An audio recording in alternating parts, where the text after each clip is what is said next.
Hello everybody, it's Davida. So I have a story time for you. So who of you has been having a lot of crazy dreams? I have. And I'm just, reaching out and going, okay guys, who's been feeling this?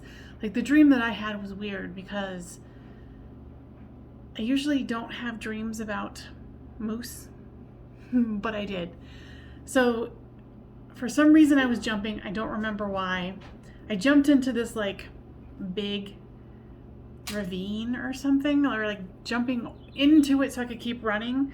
And it was huge. It wasn't like a ditch where it was small, it was really wide. And as I'm jumping over, I can see that there's this moose and it's got a blanket over it. And the weird thing is, it's like an old 70s, what I consider 70s, like polyester blanket over it. And I'm like, oh, the poor thing is dead, as I'm jumping over.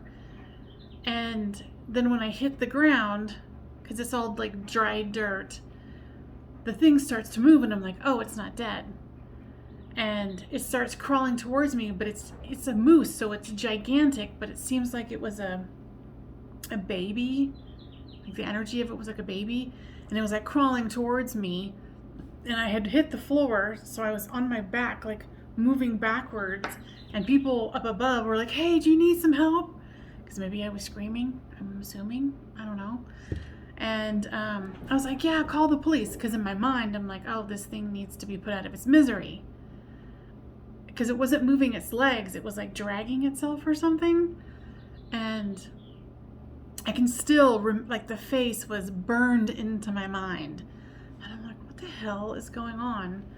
So that was my dream that I woke up to, and I just wanted to see if anybody else has been having some super intense dreams. And I did look up what the meaning of it was, and it kind of made sense, but it was still very like, huh? So yeah, have you guys been visited by some totem animals or whatever you might want to call it? So yeah, leave a comment, because I'm very, very curious. Okay, you guys.